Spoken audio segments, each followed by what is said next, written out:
muertos y la certeza de que puede ser una tragedia todavía mayor porque bajo los escombros habría una gran cantidad de personas.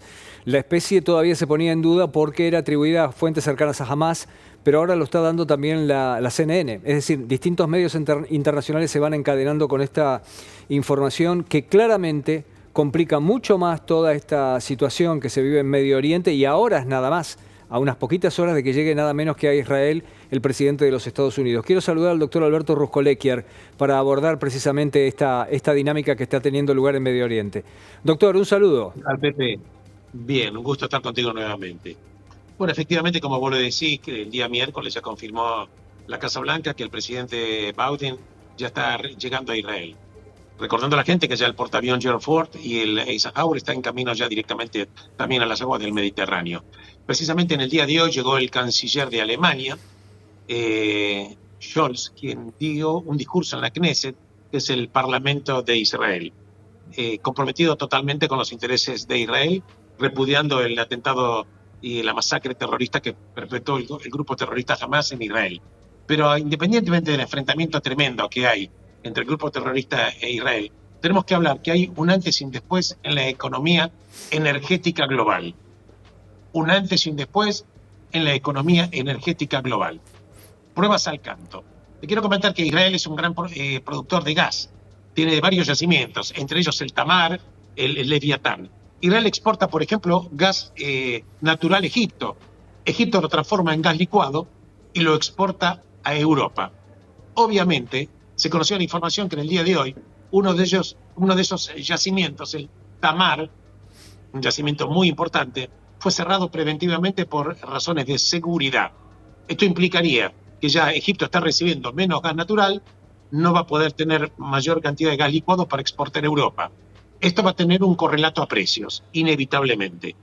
Por otra parte, Qatar, que es un gran exportador de gas, también dijo que si Israel sigue bombardeando a Gaza, cosa que Israel va a seguir haciendo, la verdad es que ellos amenazan con cortar o por lo menos recortar parte de la producción de gas.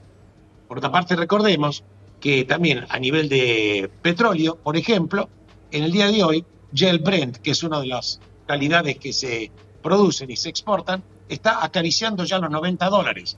Está cercano a los 89,60. El WTI está cerca de los 86.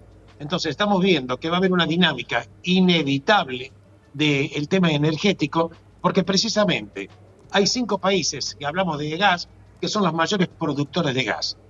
¿Cuáles son?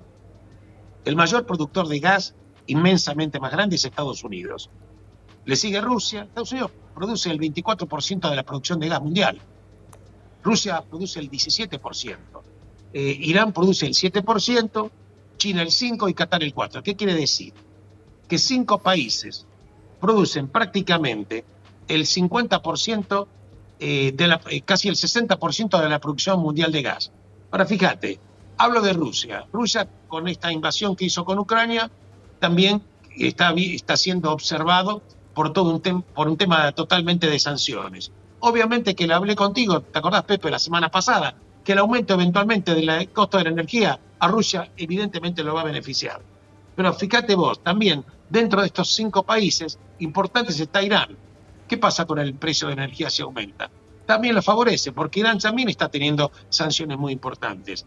De Qatar, bueno, obviamente es un país que tiene uno de los PBI per cápita más altos del mundo, y cualquier incremento del precio del combustible o de la energía también, por supuesto, lo va a beneficiar.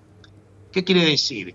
Que hay un antes y un después en la economía energética global y va a haber inevitablemente efectos inflacionarios. Esto es absolutamente cierto y esto va a ser así. Esto no es un enfrentamiento de corto plazo, Pepe, porque yendo al tema geopolítico puntualmente hablando, ¿qué es lo que está demorando, por ejemplo, la intervención terrestre de Israel en Gaza? Porque, viste, se viene anunciando desde hace una semana que después.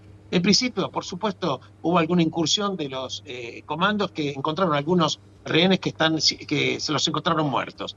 Pero el tema en cuestión, que la gran cantidad de rehenes están rehenes que no son solamente personas que fueron secuestradas, que son israelíes, fueron secuestradas personas que pertenecen a varios países, entre ellos hablan por lo menos de 15 ciudadanos norteamericanos, Por lo menos, en consecuencia, Israel no puede entrar en Gaza con una invasión terrestre, independientemente del hecho militar, porque evidentemente tiene que necesariamente observar cuál es la indicación de Estados Unidos de Norteamérica y eventualmente otros países que tienen también ciudadanos atrapados. Alberto, Esto es independiente. Sí. perdón que te interrumpa, pero de hecho, la operación para entrar de lleno en Gaza, y algunos dicen que para entrar, dominar el cuadro de situación, liquidar el corazón mismo de Hamás y no retirarse, sino quedarse, se especulaba con que podía ser esta misma noche o mañana. Curioso momento para hacerlo con el presidente de los Estados Unidos en territorio israelí. Eso no iba a suceder jamás. Y también parece estar No. elegida la presencia del presidente de los Estados Unidos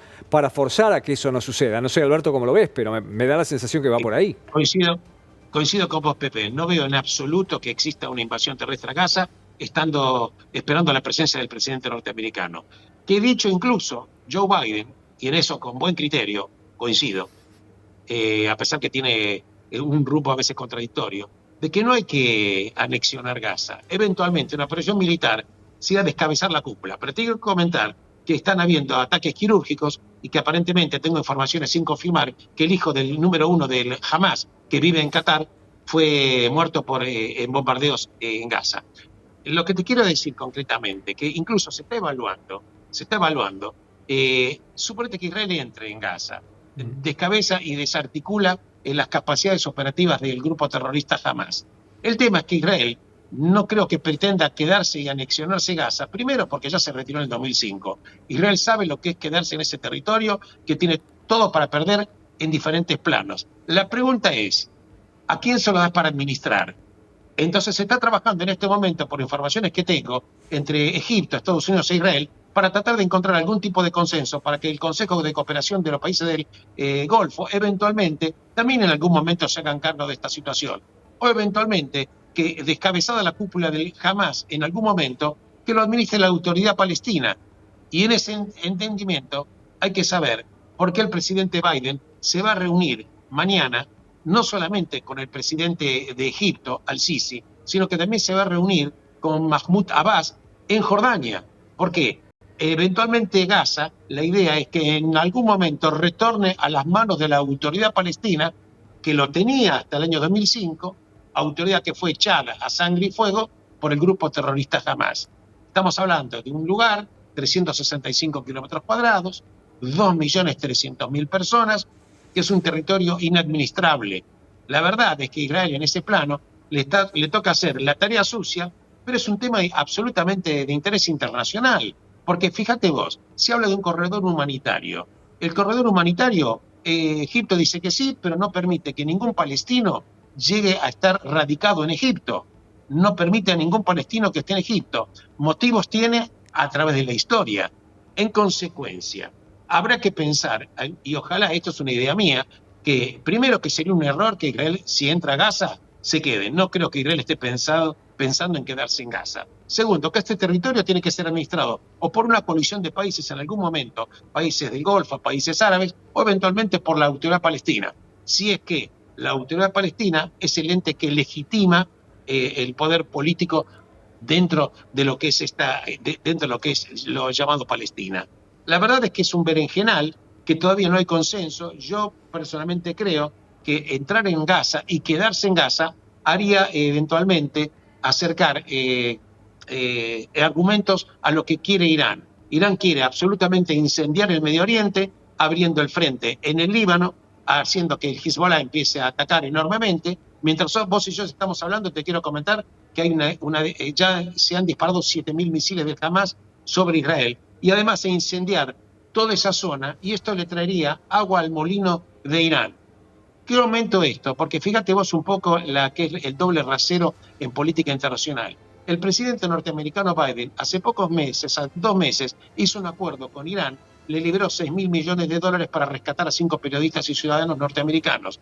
Fíjate vos, rescata este tema e Irán ahora sigue con esta maquinaria de guerra incendiando todavía absolutamente la región. Fíjate vos China, por ejemplo. China dice que está en contra de los operativos militares de Israel porque hay que cuidar a la autoridad palestina. Pero hay que recordar que China, dentro del territorio, hay una provincia que se llama Xinjiang, en la cual viven millones de musulmanes, que se denominan la etnia uigures, 1,5 millones de los cuales están en un campo de concentración para ser reeducados simplemente por el delito de querer seguir preservando los valores islámicos. Lo que te quiero decir que, en definitiva, en política internacional no se ven los valores morales, se ven los valores geopolíticos y se ven los valores económicos. En lo que a la economía respecta, hay una economía absolutamente